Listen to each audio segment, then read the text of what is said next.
Oh, Hi, good evening, everyone. So, welcome you all for the GreenCast Live November. Okay, let me share my screen. Okay, so this is GreenCast Live November, and I am Peksha Virajani, the founder of EcoHive and the Green Future Network. So, Uh, before starting, I would like to, as usual, give you an introduction who we are and what we are doing. And next, as the next session, we will have our very special industry expert to have a special session on AI and sustainability. So first of all, let me introduce about us. We are EcoHive, the green solution for a better tomorrow.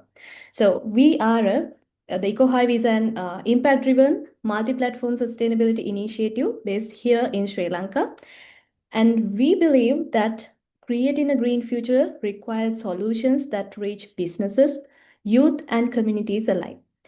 And that's why our work is built on three strong pillars. First, EcoHive Green Solutions. Where we guide businesses with consultancy for sustainable retrofitting and green certifications. And EcoHive Academy, that's where we empower youth like you and with the green skill education, mentorship, and supporting the growth of the green economy. And as the next pillar, EcoHive Stories, or EcoHive Green Bus. That's where we inspire communities for climate action through powerful storytelling and awareness campaign. So together with all the three pillars, we connect knowledge, action, and inspiration, and that's where we are driving transformation at every level of society.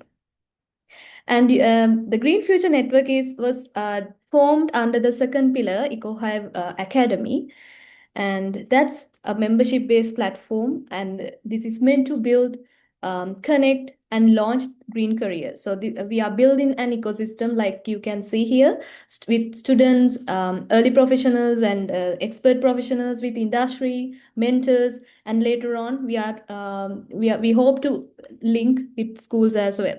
So we provide green skill training, mentorship and career guidance, industry exposure through projects, and then recognition for your impact. Talking about the recognition, in the Green Future Network, we have a new framework. We are introducing a new gamification-based learning platform. So you can enter or you can get the membership in our Green Future Network as EcoHive Explorers. Then you can like level up to the EcoHive Trailblazer, then EcoHive Ambassador, and EcoHive Mentor or Fellow. So we recognize at separate levels. And we are going to launch or introduce the gamification platform for the members. So if you are not yet a member of the Green Future Network, so we warmly welcome you, or we warmly invite you to join it, and we will share details in this session how to join and all. So we conduct awareness sessions, peer networking sessions, then monthly challenges, eco stories, like that. We have planned a lot for the upcoming year. And up to now, we have completed a Green Career Readiness program. Today's speaker was also a mentor, resource person of that training program. And we have like from we launched the Green Future Network in June, and from that onwards we have we have had the Greencast live sessions. We only missed the October one. We are sorry for that, but hopefully we will be having monthly sessions from this month onwards. And as EcoHive explorers, like university students in any discipline who are interested in sustainability, early career professionals as well as experienced professionals also get involved with us. And anyone who are passionate about climate action, green innovation, or sustainability career can join our network. And even experienced professional and corporate partners also can join our network, providing internships, especially for corporate partners, providing internships, jobs, and mentorship. And we are proud to say that some of our graduates from the Green Career Readiness Program also secured jobs through our net, with the help of our or with the guidance of our network. So joining, how to join the movement or how to become a member of the Green Future Network, you have to register for the membership. And you can also show your interest for the Green Career Readiness Program. We hope to have another one in January. We had to postpone the second one from October to January. And if you are interested in becoming a mentor or especially a mentor, then you can send us an EOI, expression of interest, to becoming a mentor, and how you can collaborate or how you can partner with us. And industry professionals also can collaborate with us, providing uh, the internships and all. And you can join the group, WhatsApp group, through scanning this QR, and we will share more details to the group through the group. Okay, so that introduction part is over. So we come into the today's session, today's special session. We are going to talk about AI. So, over the past few years, we have watched the world change faster than we ever imagined, especially with climate change, economic pressure, and rapid technology that's shaping our future all at once. And right in the middle of this transformation is AI. It's a tool that is very powerful, exciting, and sometimes a little scary. So, yeah. AI can make even sustainability work faster, like more accurate and all. But uh, especially those who are working in sustainability, now we feel AI like a double-edged sword. On one side, it can analyze thousands of data points in seconds, like which took like energy, let's say energy use, emissions, biodiversity loss, and all. Like it helps us make decisions, and that took like months earlier. So we can analyze it in seconds now. And so even some organizations are exploring AI assistant certification systems, real-time carbon tracking and all. And on the other side, I told you this is a double-edged sword. On the other side, we know AI doesn't come free. So every data set, every query, every training model consume energy and minerals as well as resources. So we have a big question with that. Can AI accelerate sustainability without creating new environmental burden? And at the same time, now industries are also changing, especially even let's say financial institutions, they now use AI to score climate risk. And let's say government sectors, they're adopting AI for traceability and especially supply chain transparency. And businesses everywhere now are now under pressure to meet the ESG expectations, and now many of them are turning AI to get there. They get the help from AI. And in the middle of all this transformation are you guys, the young people. So you are trying to understand. We know with the questions we got from the registration forms and all, we know that you are looking for what does AI mean in your career, and what are the opportunities available, and what are the skills that you need to improve with this transformation. So that's why with you young professionals, now you are stepping into a world where the traditional conservation roles blend with now climate tech, even digital tools, data science, circular economy innovation, and green entrepreneurship as well. So it's not just about protecting ecosystems. Now it's about designing new systems, new solutions, as well as new ways of thinking. So with that context, today's conversation is extremely important. So we are here to explore the intersection of AI and sustainability with the green economy and what it means for the future workforce. So, to guide us, we have an expert with us. So, let me introduce him first. Janith Dissanayake. He is our expert today for the session AI Data and Sustainability, the GreenCast Live November session. So, Janith is a well-cited researcher and CTO of New Nop in South Korea, who received the Presidential Award for Scientific Research in Sri Lanka and Award of Academic Achievements by the Ministry of Education in South Korea. Few of his notable contributions include rehabilitation of Mitotamul open dump in Sri Lanka after collapse, R&D of a dissolved gas analyzer for transformer fault detection, and on-site GZIZ-based hazardous gas monitoring device for the landfill site in South Korea. And moreover, he was the chief statistician for the World Bank-funded PLEASE project in Sri Lanka that aimed to model the microplastic flux in Kalani River. And also, he's in the founding mentor network of EcoHive Green Future Network. So, with that, I warmly welcome Janith Dissanayake for the Greencast Live November session. And like I mentioned before we begin, I need to give you a few instructions. Uh, you can ask the questions through the Zoom chat or raise hand to ask questions during the Q&A session right after this. And you can engage very actively through the session. And you have to fill a feedback form after the session to secure the engagement certificate. And that will be counted in our GFN reward system as well. Okay, without further ado, over to you, Janet.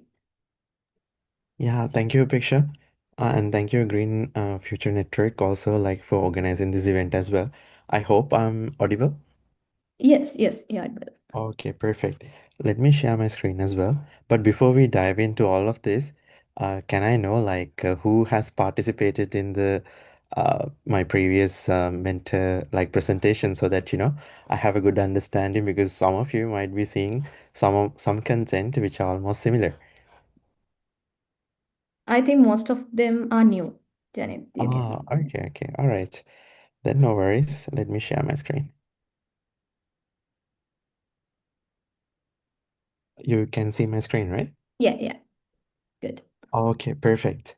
Awesome. So today I want to sort of, like give you a very good overview about why we need AI and data, specifically data and data collection and why it is important when it comes to, like ensuring the environment that we live on has a sustainable future. But before we dive into all of that, I want to sort of give you a bit of like context as to what my background is.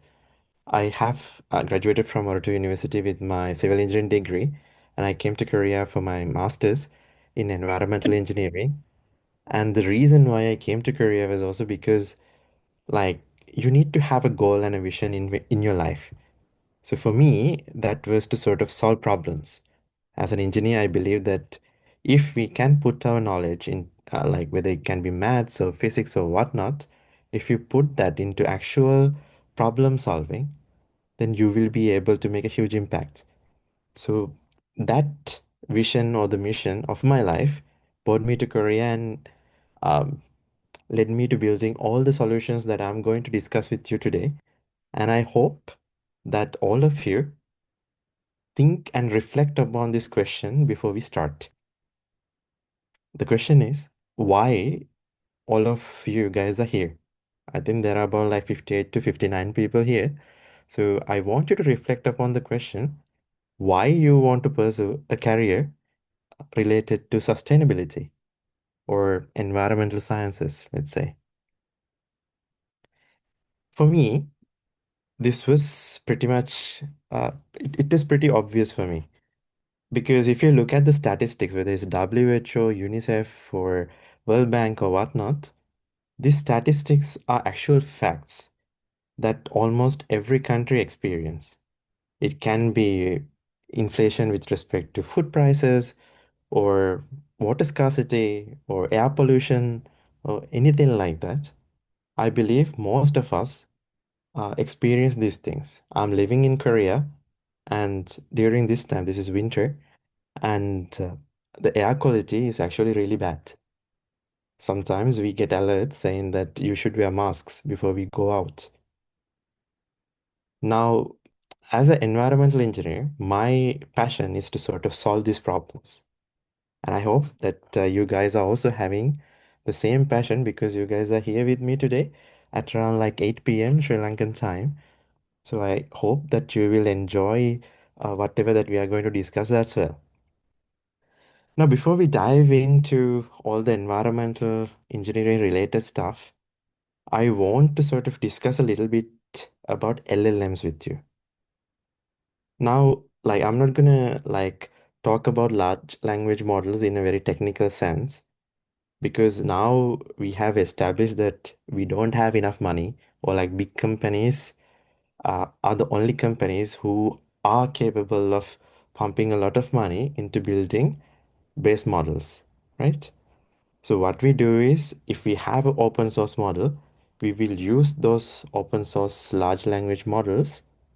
We use it on a data set and we train it and we create our own LLMs or own GPTs, let's say.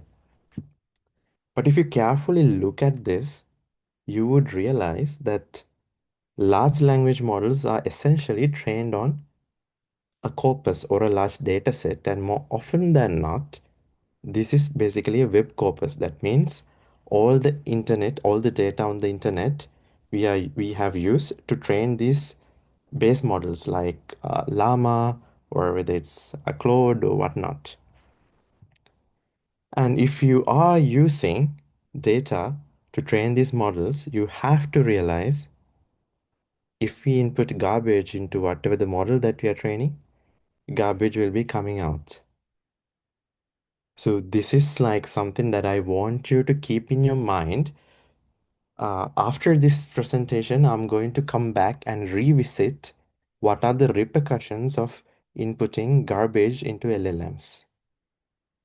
And this is very much important because most of the time when we talk about AI, we refer to large language models. More often than not, it's ChatGPT that we are like referring to, right?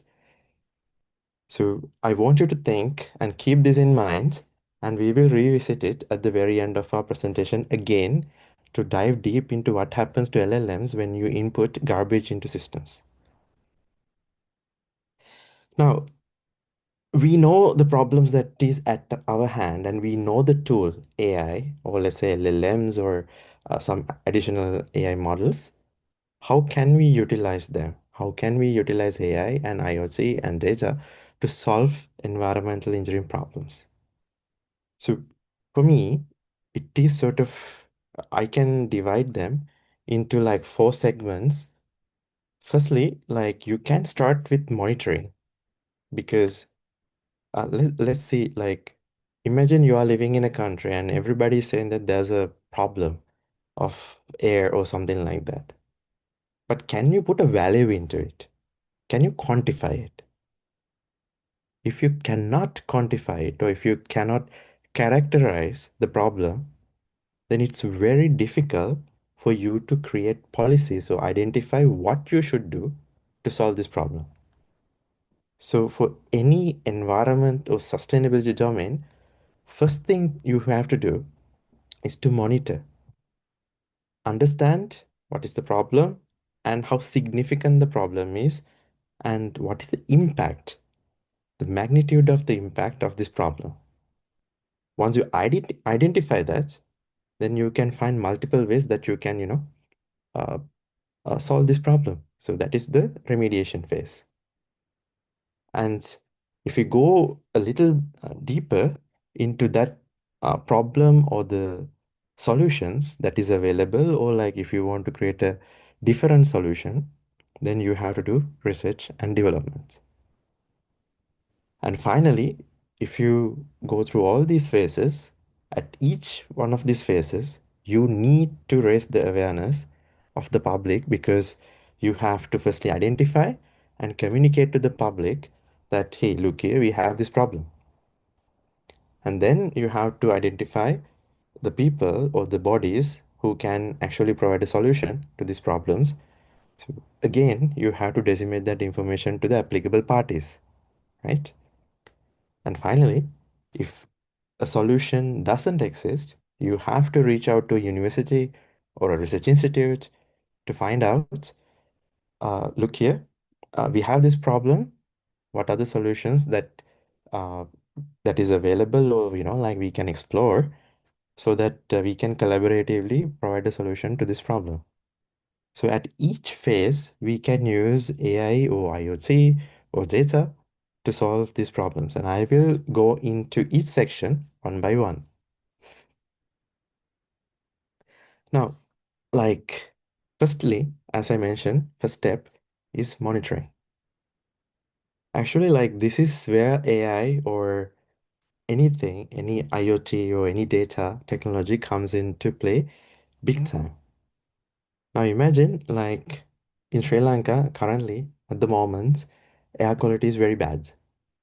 We can say that it is very bad and it looks yellow or brown or something like that, but how are you going to quantify it? And how are you going to say this is very bad in Colombo and this is somewhat bad in Gampaha or super bad in Kandy? So you need to have some sensors that can actually give you this objective feedback that at this given time, at this place, there is a problem, and this is the magnitude of that problem. Also, like if you are into traffic analysis and whatnot, you can use machine vision systems with a simple camera.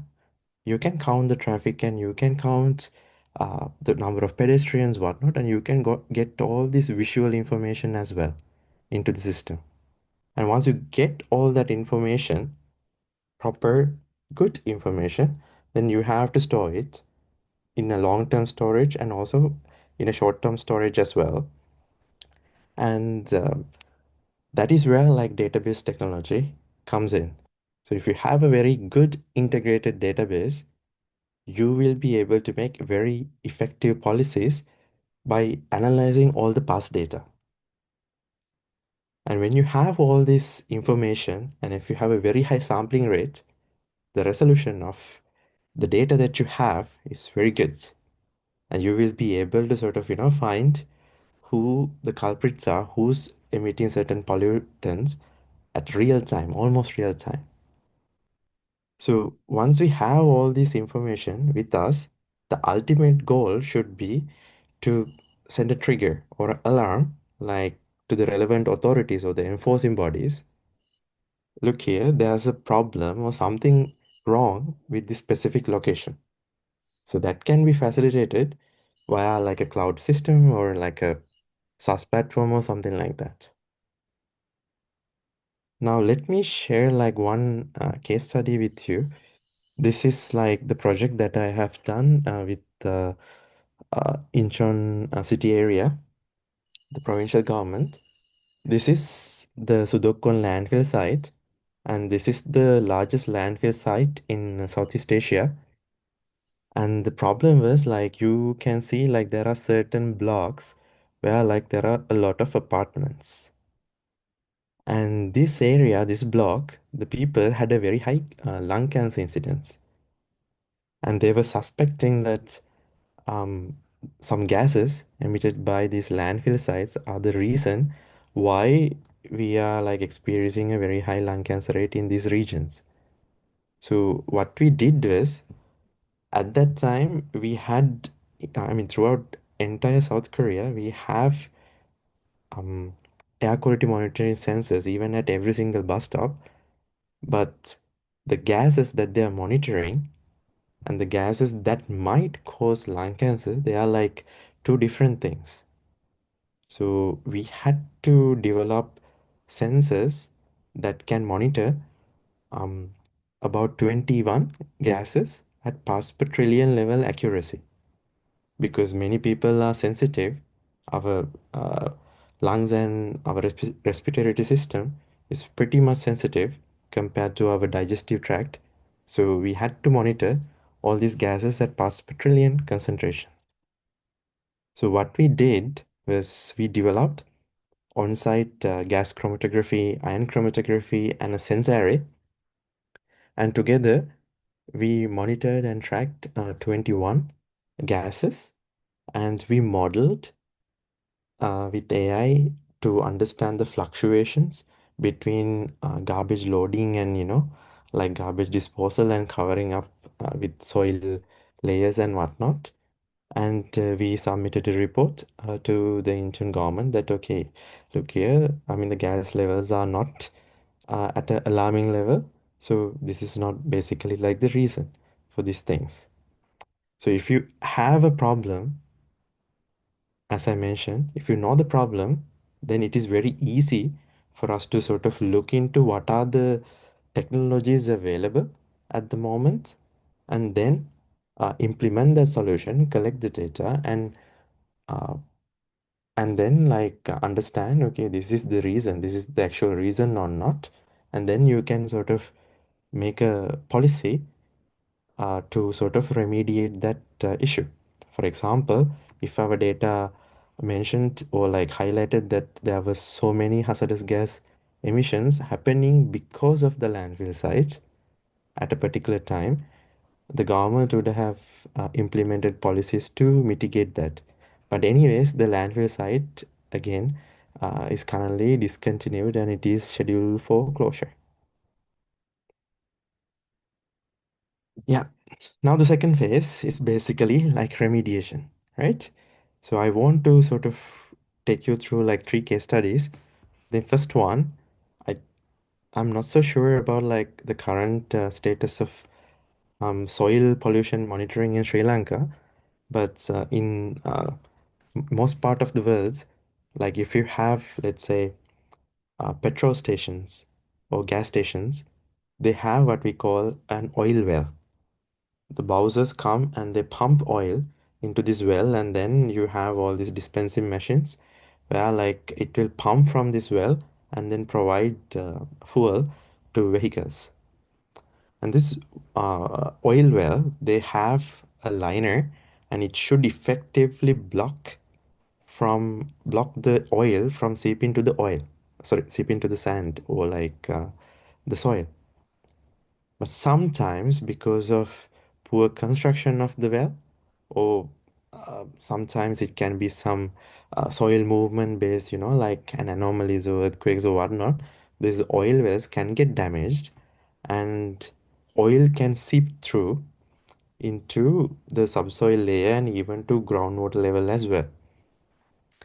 So in such a case, when there's like underground groundwater or like soil layers are polluted, it's very difficult to remediate.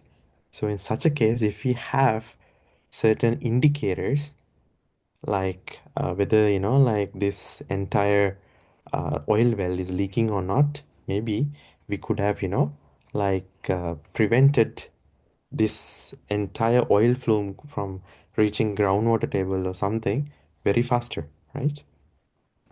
Sorry. Yeah. So that is basically, like what this entire screen is all about. And what we do when it comes to some similar cases like that, we do what we call as aeration, and we pump the air out because, as you know, most of these hydrocarbons they are very volatile, so you can easily remove by like aeration through aeration. And the second part, second image that you can see here, it's imagine like you have a stagnated water body. It can be a lake or it can be like a pond or whatnot. Sometimes what happens is like because we don't have enough circulation uh, or like enough mixing or something, so because of it, the dissolved oxygen level in the water, it can go down and it can lead to eutrophication or something like that. And as you can see in this image, in most of the countries in the developed world, and even in Sri Lanka, I saw that quite recently at Bear Lake as well, we can deploy like robotic or fully autonomous like bots that can actually go and aerate. Like what we do is like you pump the water to upwards and you spray it. And once you spray it, the water bubbles or like water particles get in contact with the air, and then oxygen basically goes into the water particles and to the water. So you can increase the dissolved oxygen level through that. And in Bear Lake, I think we are using like a robot or like autonomous UAV, unmanned vehicle, to capture the plastics that are floating on the water surface, or like at least within like first 1 meter or something. So those are the applications that we can use like AI and robotics as well to mitigate these kind of environmental disasters. And the third case, I think this is a very familiar image uh, for me, and I'm pretty sure like some of you may recognize this image as well. This is the Mitutumula garbage dump, and as you may know, like it collapsed and it killed several people a couple of years back. And when we were like remediating this like entire garbage mountain, when we were stabilizing the slopes, there were certain problems that we faced. Firstly, it was kind of difficult to sort of go there, partly because there was a risk of subsequent collapses, and inside the garbage mountain, there can be methane pockets, and these methane pockets, because of the pressure and the temperature, they can explode as well. So because of these uncertainties, it was kind of difficult. So what we did is like firstly we use drones to take the images and then do contour mapping and whatnot. And then we use those contour maps to identify the drainage pathways, whatnot. And we use thermal imaging to identify where these heat pockets and all those things are. And it and these kind of technologies actually really helped us to understand where this where this kind of um, where we have to remediate and how we have to remediate, and also where to go and where it is not safe, etc., etc. So this is actually a good case study how we can utilize modern technology to solve certain problems. And one of the recent products that me and my team at our company made is to identify this slope failure before it collapses, 30 minutes before, whether the slope is going to collapse or not, with a 94% accuracy. So what we did was like we embedded like a sensor inside this mountain or like this soil block, and based on the movement of this sensor, you can forecast into the future what how it would deform. And based on that deformation, if it passes a certain threshold, you can sort of send an alarm to the respective bodies. And later, I will show you how we used it at a sinkhole site in South Korea. Yeah. So now the third stage is basically where like you are utilizing AI or modern technology in research and development. I think most of my effort and energy actually went into this particular stage where like we used AI for chemical recipe generation, and we used AI for industrial automation, research and development, and experimentation. So I think some of you might be researching on finding ideal chemical solutions for a specific problem or for a specific target compound. Let's say it's PFAS, they are called forever chemicals, right? So if you want to create a certain strain of bacteria that targets specifically for PFAS, you might be able to sort of create that you with the help of like AI, if you have all the necessary data fed into these AI models. Similarly, you can reduce the wastage of materials and whatnot through industry automation using machine vision systems and control systems and whatnot. And the third stage is actually the fun stage, where like you can use AI models to simulate, forecast into the future.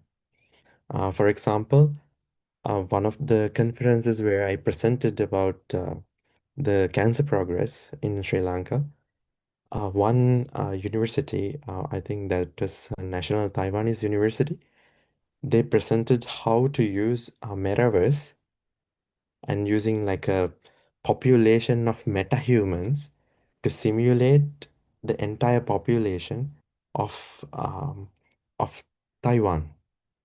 And they use this data to um, identify risk groups of certain cancer types.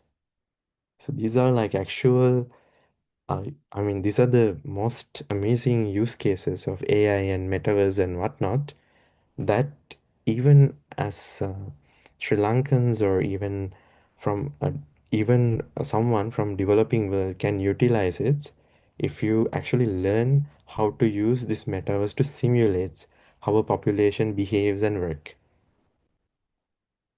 And finally, like experimentation.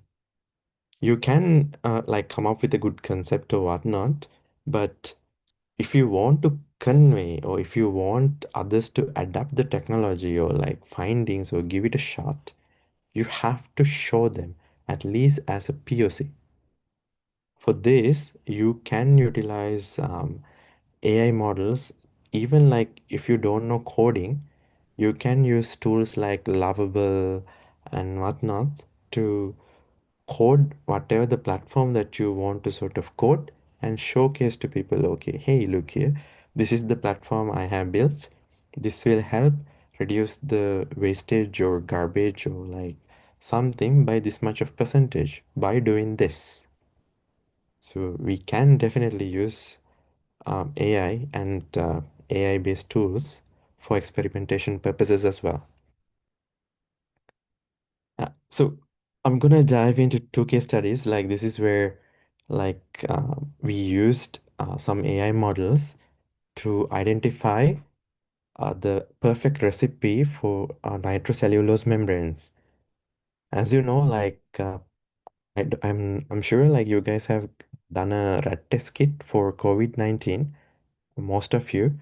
So, what you do is basically like you have a liquid to which you put this nasal swab and then you mix it up and then you put it here.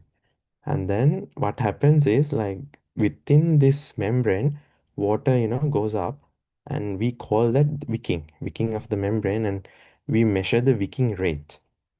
And once it basically passed through, there would be certain antigens or proteins that would react with this chemical, and it will give you an indicator like whether you are positive or negative. It's the same principle in pregnancy test kits and influenza test kits or whatnot. But the tricky part is if this flow rate within the membrane is a little bit faster, it will not have enough reaction time to react with these chemical compounds. Or if it is even like a millisecond later, it would entirely clog this entire indicator, and the entire strip would be like red in color or blue in color or something like that. So there was one company in Korea actually like who was building nitrocellulose membrane. So together with them, we use like multiple AI models. We digitally transform their entire testing process and even the machine process with the vision systems and IoT devices. And we combine all of that data and we created a recipe generation algorithm where like they get a chemical composition for a specific target wicking rate. And they could save a lot of R&D time. Like technically, like now they can reduce the R&D time from 5 years to 1 day or like even less than 1 day. And the cost of it, the cost saving of it is like greater than $50 million. So similar things can be done for any sort of manufacturing companies, whether you are researching with different types of green plastics, whether you are like researching about green concrete or whatnot, you can utilize past data and you can train an algorithm to give you the specific characteristics that you want, right? And then you use that AI to do back prediction. Like now you have the conditions you want, you ask the AI to tell you, okay, I want to get this compressive strength while not compromising these kind of qualities. Give me a recipe, right? Or like three or three or four recipes. So then I can try, right? So this will save a lot of time and a lot of effort and money that you have to put in to do R&D.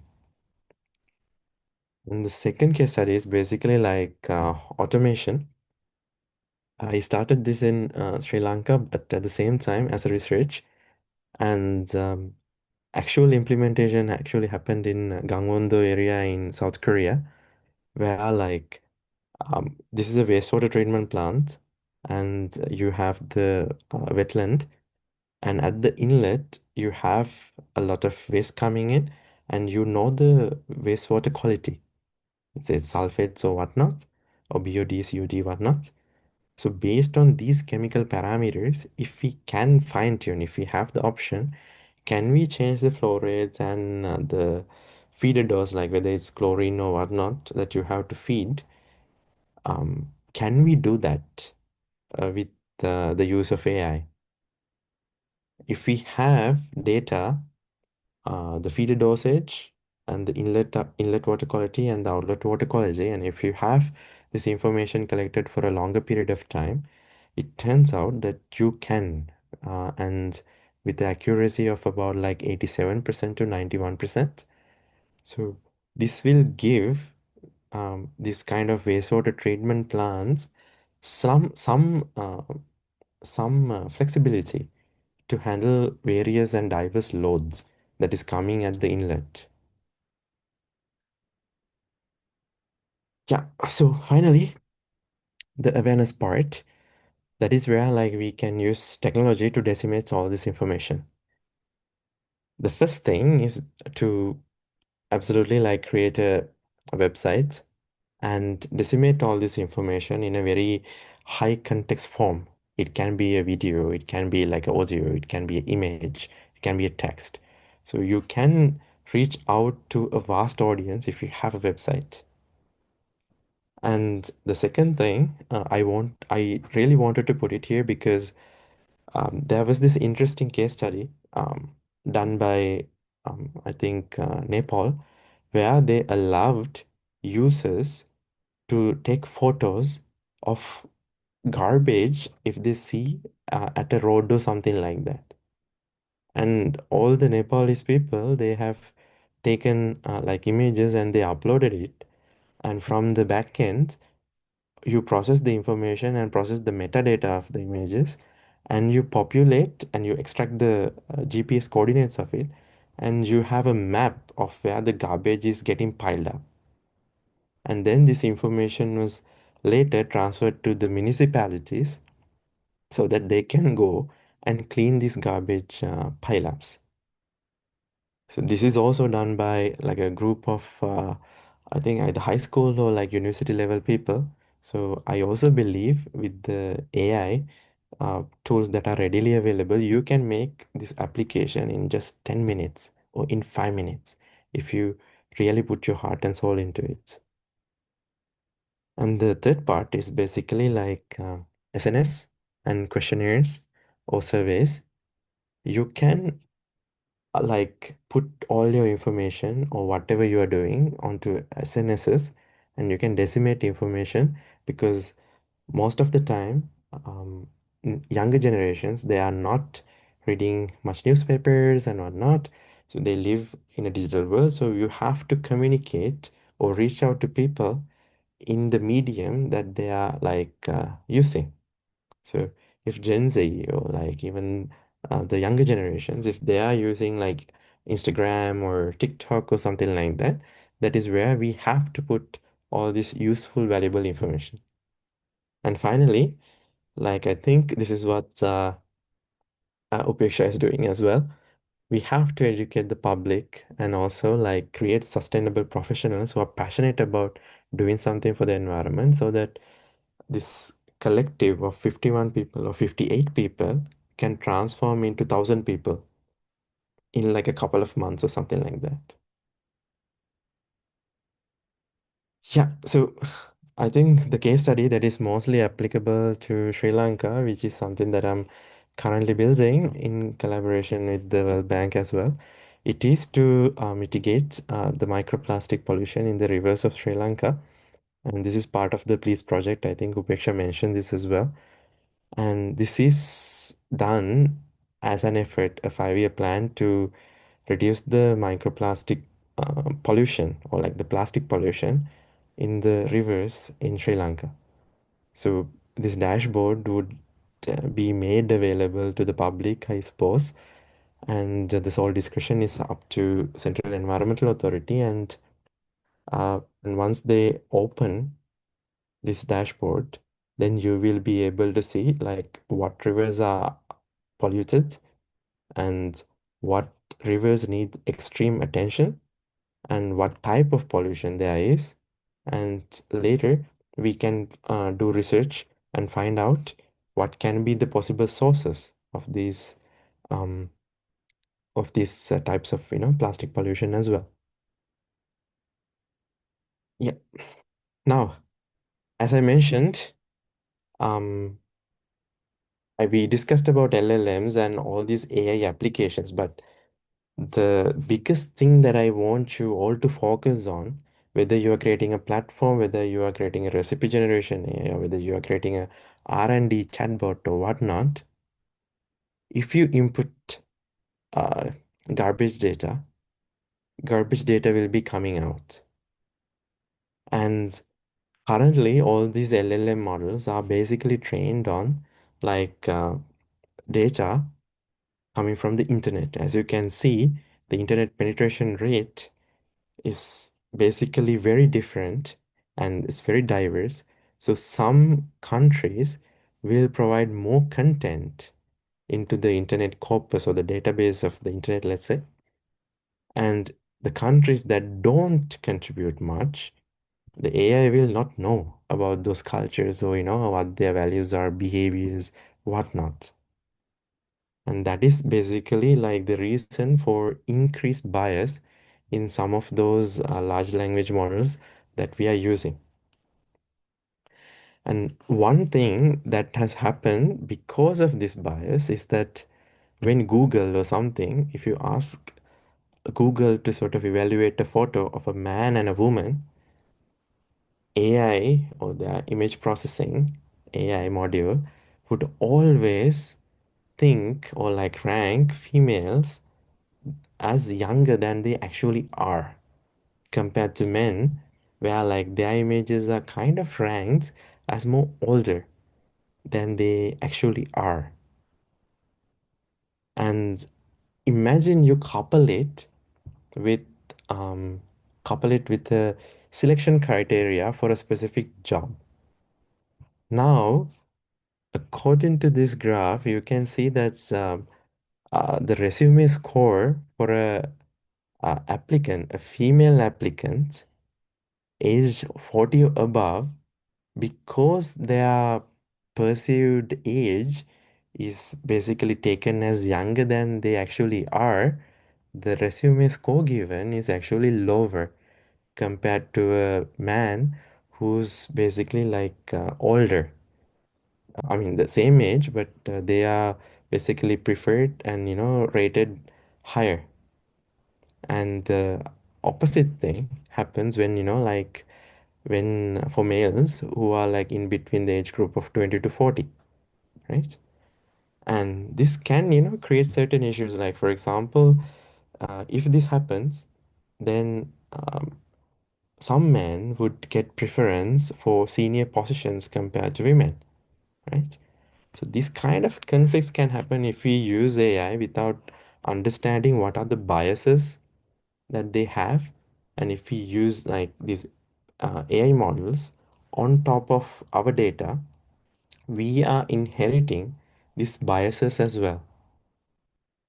So this is just an example of what data can do and what biases can do to the results, end results, or the output of an LLM model. And this is like another study they have done, and again, like this is basically to sort of like classify hate speech and whatnot. So when you are in a country, when you are using these AI models for classification, and this is basically like text classification, and it usually tended to sort of like rank like overestimate actually hate speech towards case. So when you use LLMs for a classification or do a social study or something, or if you are going to use these AI models for sentiment analysis or something like that, you have to be aware what are the biases that these kind of models might contain. And you have to argue and you have to prove that you have taken necessary precautions to sort of mitigate these kind of biases. And most of the time, you are using these kind of AI models to create policies sometimes. So if you are using like a AI model to reflect on a data set that you have collected and come out with policies, ensure that you have taken care of these biases as well, right? And the reason why I have put these things and the reason why I am discussing these things is because, like, yes, I am advocating for the use of AI, and I strongly believe that AI is a very good tool to ensure the sustainability and green future. But at the same time, we have to be cautious and we have to be aware about the limitations of AIs and at the same time, the biases that they have inherited that you unknowingly use and like used to come to certain conclusions or decisions. Yeah. So anyways, like I want to say that this career is basically something that not many people want to sort of pursue, but trust me, like if you are into sustainability and if you are into environmental engineering or something like that, or environmental sciences or something like that, it's a multidisciplinary subject. And if I was just a civil engineer, I don't think I'll be able to talk about LLMs and their biases or like IoTs or gas chromatography devices like part by part, part by part. And most of the time, like the feedback that I received when I wanted to sort of shift my career from a structural engineer to a environmental engineer was that you will never be successful. But trust me, I think you can have a very fruitful career, like if you put your heart and soul into anything, right? And I want to give you this one last quote from one of my favorite books, Art of Rhetoric. It's Ethos, Pathos, and Logos. Always remember, it's if you are credible and if you know how to convince an audience at an intellectual level and an emotional level, then you will have a very successful career, regardless of what discipline or the major that you are going to choose in your life, right? So always think and remember that. And with that, I want to sort of conclude this long presentation. Viksha, over to you. It's not long, actually. We can listen to this even all day. That was really an insightful session, Janith, and thank you so much. Um, and it was, and being a batchmate of years, I'm really proud and happy to see where you have come. And thanks for sharing your insights. So, with that, we'll open the Q&A session for the participants. You can engage and ask questions through the chat box or uh, unmute and speak.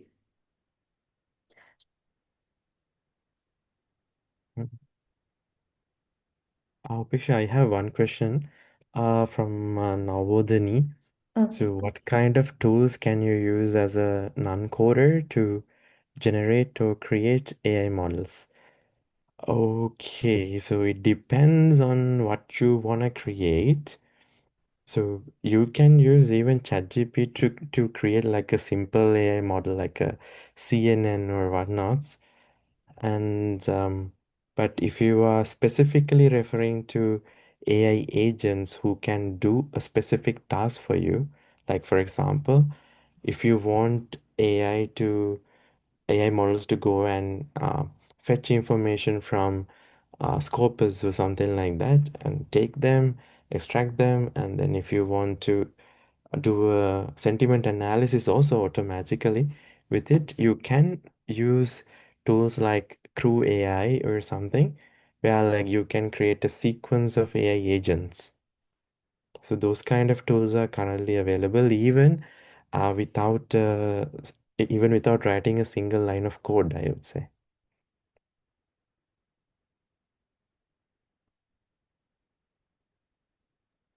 Any more questions? So we're happy to see 77 participants by now. So any questions you can direct it to chat box or you can ask directly. And we had received few questions through the registration form as well, Janith. So uh, yeah, one is okay. Another question from Lakshan. Most people use LLM model for text-based productions, or is there any possibilities to do other productions? Yeah. So it's a good question. I think like LLMs and text-based predictions are kind of like outdated at the moment, and I think if you put an image onto Google Gemini or something like that, or even ChatGPT, uh, the AI would know what this image is about. And we have created some AI models to give feedback to Taekwondo players in Korea. So what we wanted to create was like a agent, like an AI coach to guide Taekwondo players. So you upload a video of your entire training sequence or whatnot into this AI model. So it's a video, right? And the AI will analyze your foot angle and positioning and your body movements, whatnot, and it will give you like a detailed report as to what you can improve. So that means large language models are actually like visually aware of where they are also, or like what they know as well. So it's not just text-based at the moment, and they are aware about the voice, the noise, and everything. So it's highly multimodal right now. I hope I answered Yeah, it does. Lakshan's question. And I think Kumara Singh has asked another question. Is there any possibility to use AI for the sustainability related auditing and certification? I think so.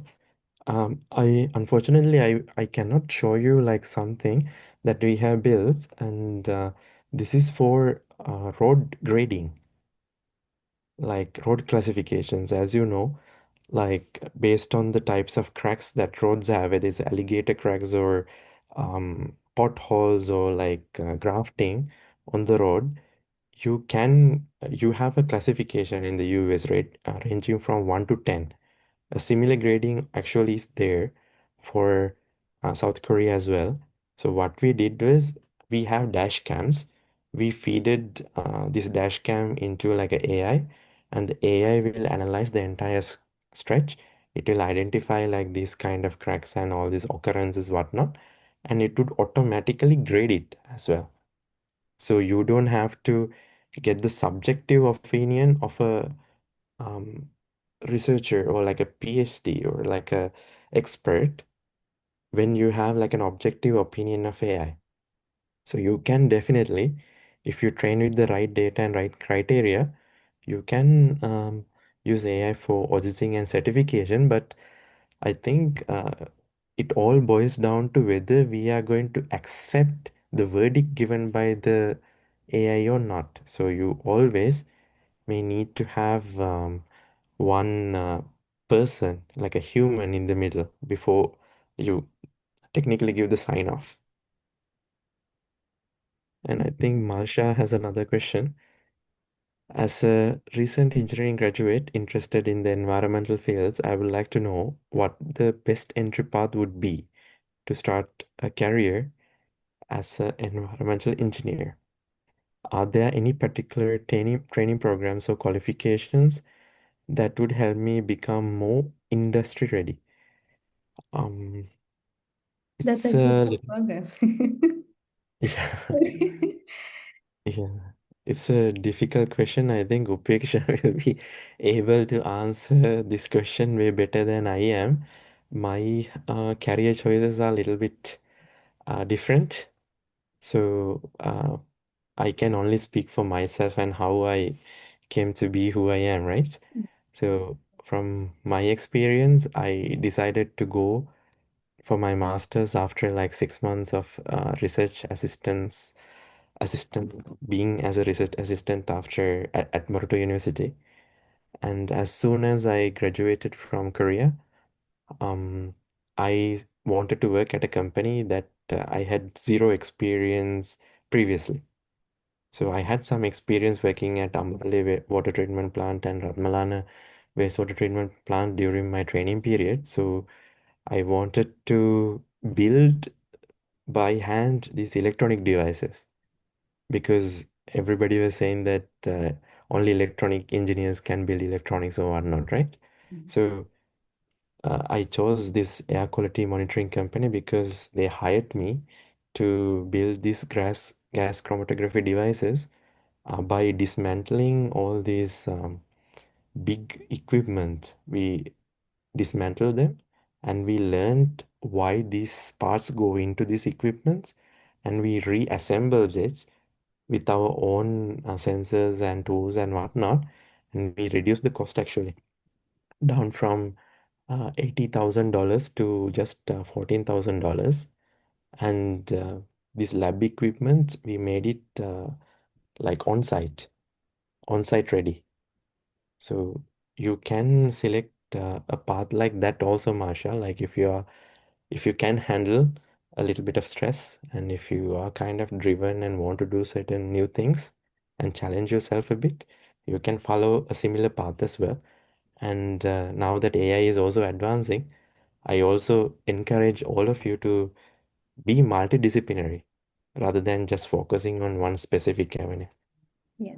Adding to that, Janith, I would like to say, even during the last session, also we discussed uh, everyone, not only engineers, everyone, you have to understand your passion first.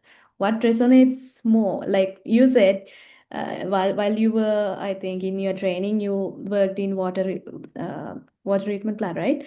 And that's where the inspiration came. And from my side, I am passionate about buildings, making buildings sustainable.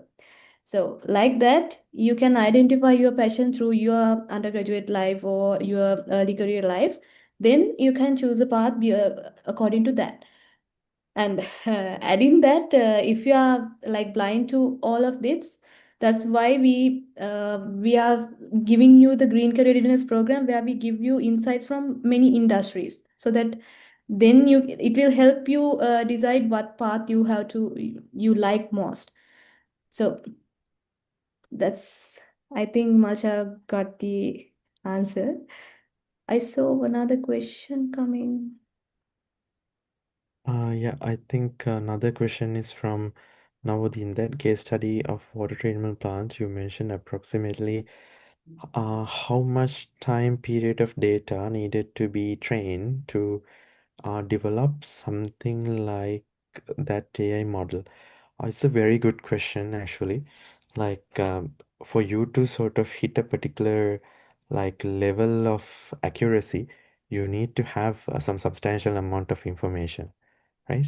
And for me, in this case, we had about like 6 months to 1 year of data, right? But we couldn't identify the cyclic patterns between like 2 different years or like 3 years or something like that.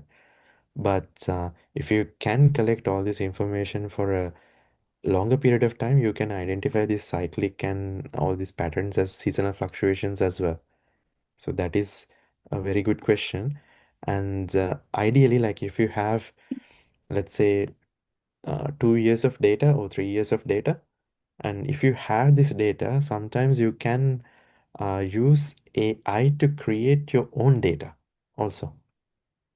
A good case study is the AI that we have built to sorry, the best case study is the research done by the Taiwanese university where they created virtual humans.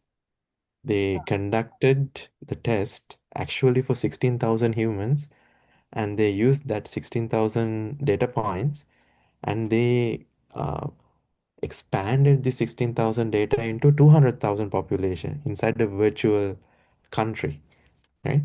So that information actually increased their model accuracy and the prediction accuracy to a very high level, and they reduced their lung cancer deaths, like stage 3 lung cancer incidence rates to stage 1 by I think 65 or 67% or something like that at that time. That's great. Yes. Okay, so if there is no more questions, we can wind up the session since it's already past 1 hour. And of course, if you have any questions, you can always contact us or directly Janith. You can follow him through LinkedIn, and you can follow us also through the social media platforms. Connect with us, and you have the our WhatsApp group. We share the also we have shared through the emails as well. And I'll now uh, posted the feedback form link so that you can fill your information to get the participation certificate. And we value your feedback as well to improve these kind of sessions in the future. So, okay, I think one more question. Can AI identify and target invasive species for the removal with minimal impact on surrounding native life, plants or insects? Mm, um, can you clarify this question? Because can AI identify is one thing, and what do you mean by target invasive species? And what do you mean by removal Mm. with minimal impact? So there are seems like there are three questions Yeah, yeah. inside this. So can AI identify invasive species? Let's say, like if you have a database of invasive species, and if you are doing like image processing or something for like a specific plant or whatnot, then you might be able to do. But it depends. Like, I'm not so sure of like the context that you are like referring this to. For example, if it is like a very small plant, it might be difficult. And then target, Yeah, I'm not so sure about are the you target. there? Can you clarify SR? The name appears as SR. Are you there? As I understand, he or she is asking whether AI can support removing that invasive species without damaging the environment or something, as I Oh, understand. okay. In that case, how do you want it to support? Yeah, yeah. Like by again, the question is whether it's to identify or like to come up with a solution to sort of specifically target this kind of invasive species while not affecting anything else or something like that. So, uh, like I think there was like one species or something like that they have developed to eliminate dengue or something, right, at that time. And whether I don't know whether it was a success or not, but we can potentially research, help, get the help of AI to research on these kind of things. But I don't know, I don't think AI would have a very good idea about the effect of whatever you are building on the entire ecosystem as a whole, because that kind of data might not be available, and I don't think if AI is not aware of those things, then I don't know like whether this new chemical compound or hormone or species would have a different impact or not. So again, like AI is not perfect, so you may have to uh, take whatever the output given by AI with a pinch of salt, with a with some doubt in your mind. So have some scientific curiosity. You get the result and you test it with the available testing procedures before you make it public. That's my recommendation. Yeah. And sustainability, this whole industry cannot be fully replaced by AI. So there's a human component. So that's, I think, regarding this question, that human part is huge compared to AI. Yeah. Okay. So with that, let's wind up the session for today, and you can fill up the feedback form here. And thank you very much, Janith, for your valuable time and sharing your experience with our younger generation. And yeah, thank you so much. Have a good night. Thanks everyone. Bye bye.